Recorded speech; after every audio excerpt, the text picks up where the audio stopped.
حضرت عباس سے کسی نے کہا تھا اللہ کی سب سے بڑی نعمت، تو بخاری اٹھانا، فرمانے لگے محمد نعمت اللہ، بخاری ہے بخاری، فرمایا محمد اللہ کی سب سے بڑی نعمت ہے، صلی اللہ، یہ سب سے بڑی نعمت ہے۔ کچھ کہر تو صحیح نہ یار۔ ایک مجھے کہنے لگا نہیں وہ 9 ربیع الاول کو آئے تھے، تو میں نے کہا 9 کو میلاد مناؤ، کوئی مسئلہ نہیں، 9 کو میلاد مناؤ، کوئی مسئلہ ہی نہیں، ہم تو سارا سال مناتے ہیں، بس 9 کو مناؤ نا بھائی۔ کون کہتا ہے عید نہیں ہم کہتے؟ میں نے کہا چلو جشن میلاد کہہ لیا کرو، میلاد ہی کہہ لو، یہ کہہ لو، تم نے خوشی منانی ہے تو محفل میلاد کہہ لو، نہ عید کہو، عیدیں 2 ہی ہیں۔ میں نے کہا نہیں وہ بھی تیری غلطی ہے، میرے نبی نے کہا ہر جمعہ میری امت کی عید ہے۔ اور قرآن پاک پڑھ، قرآن پاک پڑھ۔ حضرت عیسیٰ کہتے تھے یا اللہ جب تو من و سلوہ نازل کرے گا وہ دن ہمارے لیے عید کا دن ہوگا۔ اور سیاستہ پڑھ، حضرت عمر کہا کرتے تھے جس دن دین مکمل ہوا یوم اکملت، جس دن دین مکمل ہوا یوم اکملت لکم، یہ آیتیں نازل ہوئی تو فرمایا وہ دن ہمارے لیے عید کا دن تھا۔ یہودی ہمیں کہتے تھے یہ آیتیں ہم پہ آتی تو ہم عید مناتے، یہ بھی تیری غلطی ہے کہ عیدیں 2 ہی ہیں۔ رب جب بھی کسی کو دید کرائے وہ عید کا ہی دن ہوتا ہے، وہ عید کا ہی دن ہوتا ہے بھائی۔ ہمارے لیے سب سے بڑی عید یہ ہے، اس لیے کہ باقی عیدیں اسی عید کا صدقہ ہے، صلی اللہ تعالی علیہ۔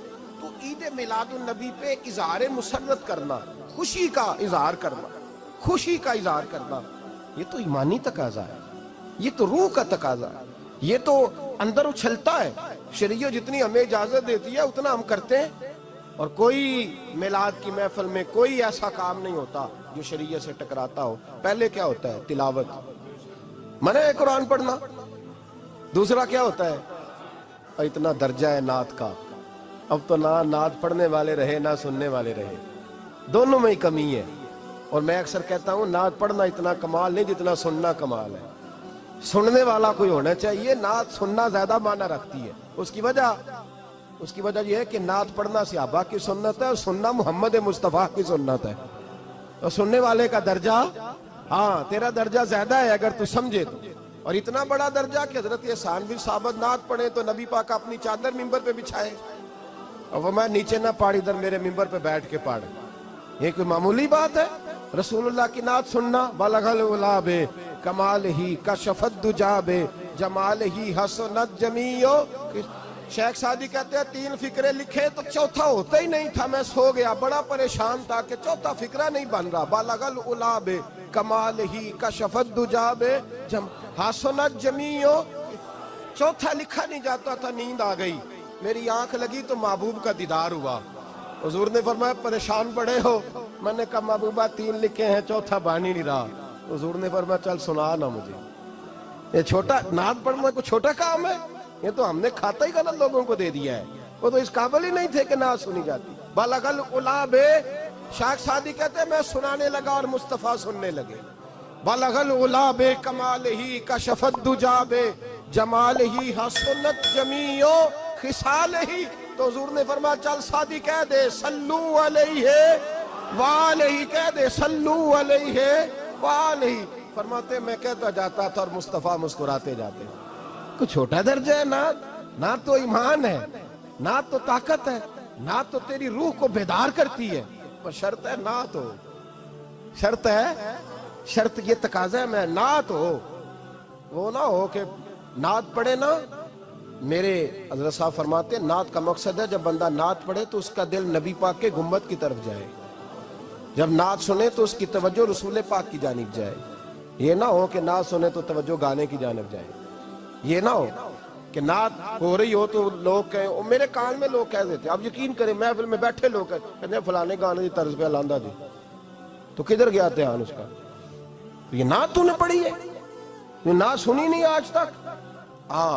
اگر نعت پڑھنی ہو تو علامہ اقبال کی لکھی ہوئی پڑھا کر، اگر نعت پڑھنی ہو تو شیخ سعدی کی لکھی پڑھا کر، اگر نعت پڑھنی ہو تو حضرت احسان بن ثابت کی لکھی پڑھا کر۔ اور اگر تیرا دل کرے کہ نعت بھی ہو، جذبات بھی ہو، حسن بھی ہو، علم بھی ہو، عمل بھی ہو، قرآن بھی ہو، حدیث بھی ہو، تو پھر امام محمد رضا فاضل بریلوی کی پڑھا کر، پھر اعلیٰ حضرت کی پڑھا کر، تجھے پتا چلے چمک تجھ سے پاتے ہیں سب پانے والے، میرا دل بھی چمکا دے چمکانے والے۔ اعلیٰ حضرت کہنے لگے یا رسول اللہ میری سفارش نہ کرو، ڈر لگتا ہے، ڈر لگتا ہے، قیامت کی رات بڑی گہری ہے، سفارش نہ کرو اس طرح کرو میرا بازو پکڑو اور جنت تک پہنچا کے آؤ، میرا بازو پکڑو اور جنت تک.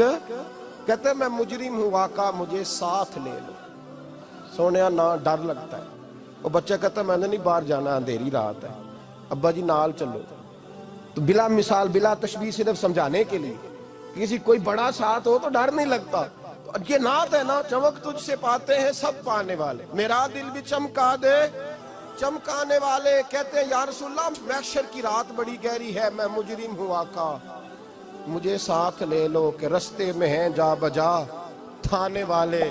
سونے جرم کر کے آیا اور پکڑا نہ جاؤں کہیں، مہربانی کر مجھے پردوں میں چھپا لے، مجھے مدثر اور مزمل کی چادر کے نیچے کر لے، میں مجرم ہوں آقا مجھے ساتھ لے لو کہ رستے میں ہیں جا بجا تھانے والے. اور پھر تڑپ اٹھے، کہنے لگے کوئی یہ نہ سمجھے وہ چلے گئے، تو زندہ ہے واللہ تو زندہ ہے واللہ، میری چشم عالم سے چھپ جانے والے، میری چشم عالم سے چھپ جانے